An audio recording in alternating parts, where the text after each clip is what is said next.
Hello everyone, Maria here. Thank you for tuning in. Now in this video I'm going to show you step-by-step guides on how to extend your nails or apply gel on natural nails. So if you haven't seen the first part where I am showing you detailed steps on how to prep your natural nail, which is the most important part. So if you haven't done that, please check the link above, and I suggest you may benefit from watching that first before you come into this one. So that said, let's crack in, and I'm going to go back to my voiceover and continue with this tutorial. But if you find it useful, I would love a like, comment, and if you're not yet subscribed, a subscribe would be amazing. So that way I know that you are enjoying my content. If you have any questions that about any procedure, product or service that I'm using in this video and I'm not mentioning it, please do leave me a message below, a comment, and I will reply to it. Or in the description I'm going to add my Instagram account where you can DM me privately and ask your questions there. So thank you all for being here, and let's get cracking. Okay, so now I'm showing you the 3 steps that I use before applying builder gel. That's nail prep, primer, and base coat. If you are going to extend your nails using the acrylic system, then you don't need the base coat. But I'm going to extend my nails using gel, so I'll definitely need it. As with the prep, you can apply it all over your natural nail. Even if it goes on the skin, it's not a problem because it acts as a dehydrator, and it also cleans some of the dust that you may have incurred from filing. But with the primer, I suggest you go sparingly and also very thinly, and do not touch your cuticles whatsoever. That is very important. If you touch your cuticles, so if you touch the skin, you will get some lifting. Whether it happens in a few hours, a few days, you will get some lifting, and then that will cause you some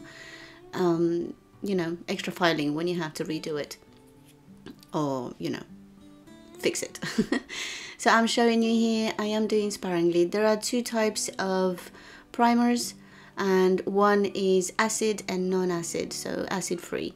I'm using a non-acid because my nails, my skin is not oily, but if you have an oily skin or you have clients that have very oily skin, then I would suggest trying the acid primer. That helps quite a lot. The next one is the base coat. Now I like the bristles on this brush, but when I apply it using that brush, it tends to apply on a thicker side. So because I really want to get close to my cuticles and not touch it, what I like to do is I apply my base coat halfway down the nail and then come in with the a thinner brush like the one I showed you previously. I'm going to show it to you again shortly, and I apply it very thin on all the nail. So here I'm coming in. As you can see, this brush is very thin at the edges, at the bristles there. So it allows me to go very close to my cuticle without actually touching it. And normally this brush is used for polygel or acrygel, but I love using it on the base coat and also on my application with the builder gel, which you're gonna see shortly. Of course, I sell this myself on my Facebook page. I'm going to leave that link in the description box below. You can contact me on Instagram or Facebook for more information about it if you're interested. Now, another trick with the base coat and the benefit of this brush is when you are applying it all over the nail, it is great to try to use this sort of up and down movement. So what that happens is before you applied all these steps, you prepped your natural nail, and how you prepped it, you buffed it, you removed the dead cuticle, but when you buffed it, you made some really small cuts on your natural nail, which when you go in an up and down movement with your base coat, you apply the base coat to those little cracks, ensuring you have full adhesion.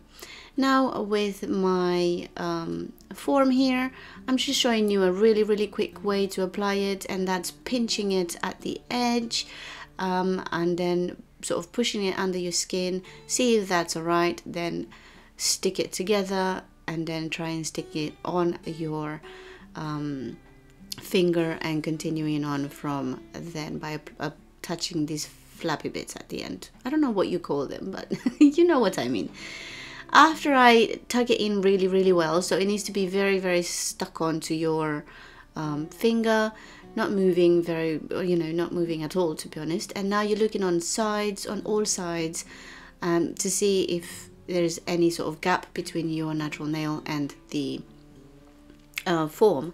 Now if you see gaps there, this trick really helps a lot. So coming in with scissors and just cutting the sides there, which allows your form to tuck in really well under there, removing that gap that was there before. Okay, so take your time with this. Make sure that it's straight, make sure that the form is applied in the shape that you want to create your extensions. You know, take your time really. Especially if you're at the beginning, you're bound to, you know, break some, to mess up some, and so on and so forth. But don't give up. It's a process and it works fine. Now coming in with this, I showed you Gelux product. I received this as a gift. This is not me promoting any product. My friend had an extra one and she wanted to give it to me, which I was really pleased about, because I did not have a, you know, white builder gel, so I really wanted to try it out, and I have to say it applies beautifully. I love the way you applied. There was no bubbles. It was very easy to work with, as you can see here. But my only issue with it was it took quite a long time to dry. So what I mean by that is I kept it in the lamp as normal, 1 minute, but it took over 3 minutes for it to fully cure, and it was still a little bit bendy. Now with the other products that I use myself, I don't have that problem. It takes 30 seconds in the lamp to, you know, to half cure. I pinch it and then I put it for another 30 seconds and it's fully cured. Like, it's hard as a rock, nothing, you know, bendy or stretchy or any of that sort. But with this one I was struggling to cure it, so I know the pigment is really strong and hence the curing process takes longer. But yeah, not used to that sort of thing. So here I'm showing it to you again, the whole process. I'm just showing you that it's simple. The simplest way I found is this way, just sort of attaching it the best you can, making sure it's straight. When you want to make sure that the extension form is straight, you're looking at your finger, you're not looking at your nail.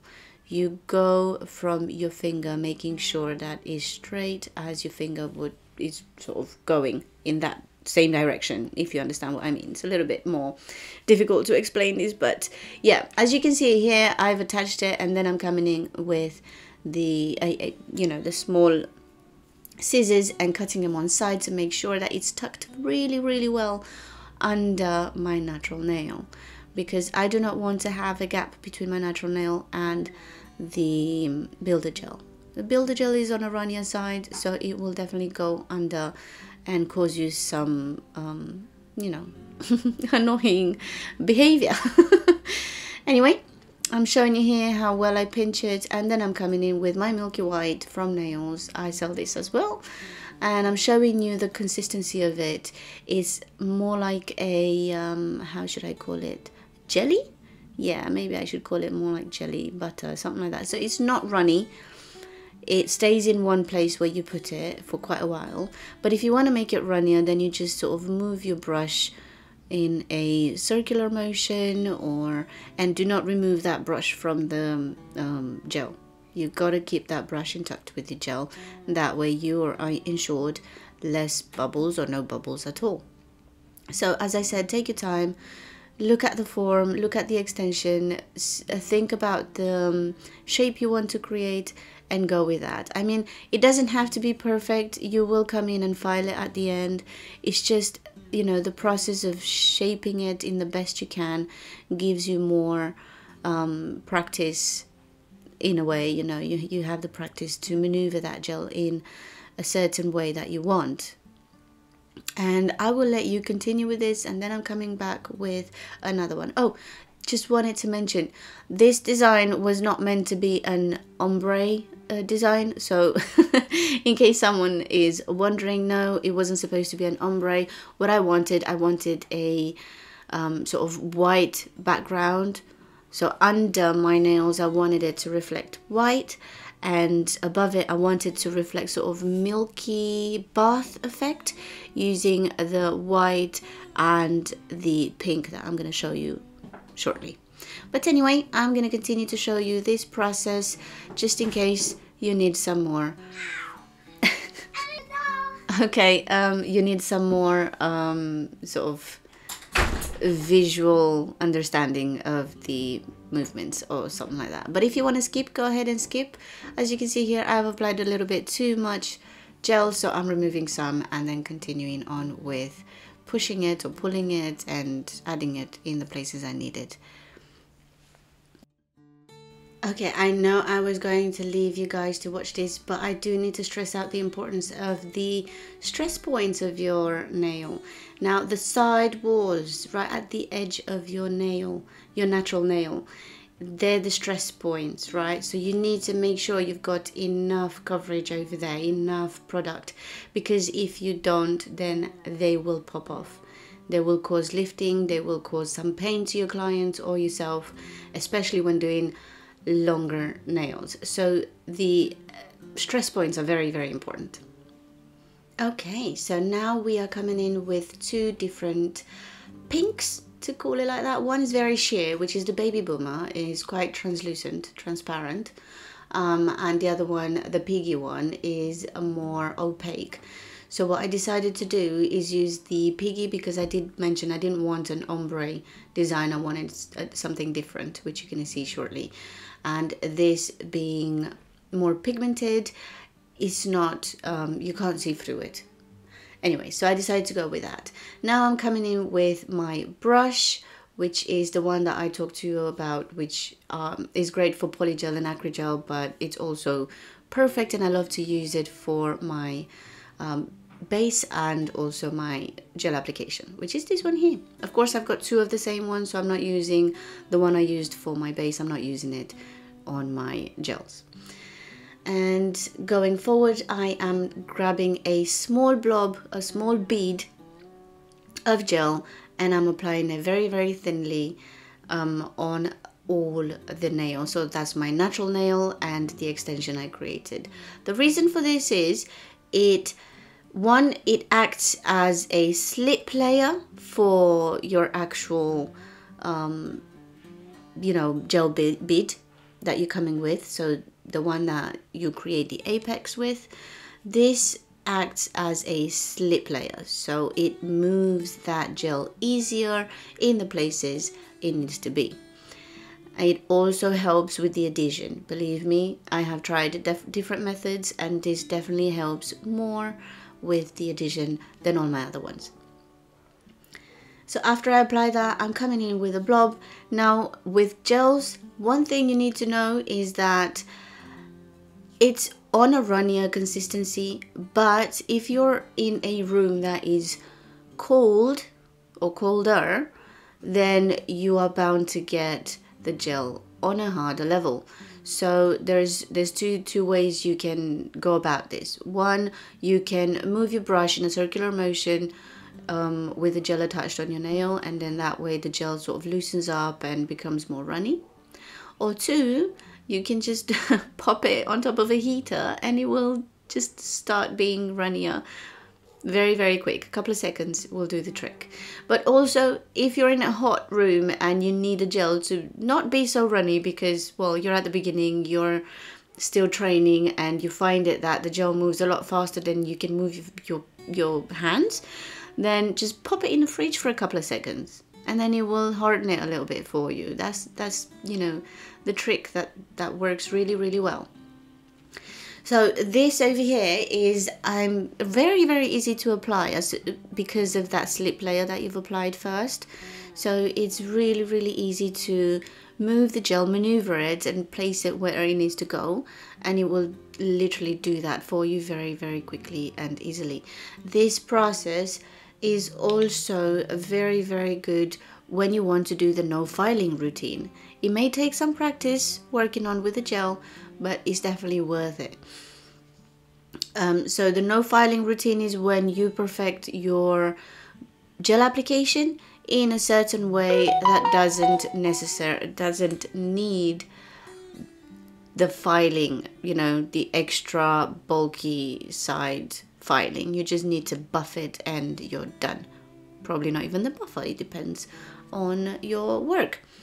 But yeah, I'm paying a closer attention to my sides because I need to stress this. I don't know if I'm stressing this enough, but the stress area and the apex, they need to be present, they need to be protected, and they need to be there, because if not, then your client will have pain.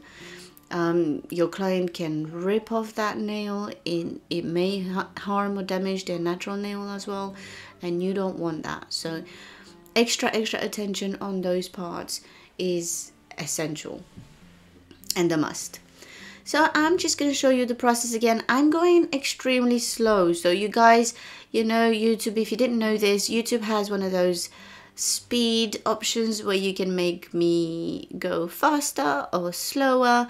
But for this video, I decided to keep everything slow for those of you who need that extra sort of understanding or extra look or anything like that. But if you already know this kind of thing and you just want to go through the process of the application in more details, maybe you want to perfect something about your application, then you can certainly go a little bit faster here.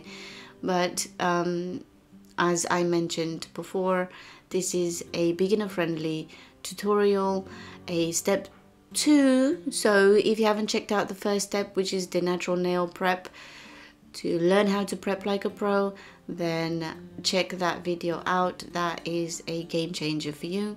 Also guys, don't forget that gel is on the runny side, so you can turn your nail the other way around, so upside down in a way, and let gravity do its work, where it helps you create that beautiful apex that everyone's looking for, and also, you know, saves you some of that filing because it's already doing some of the work for us.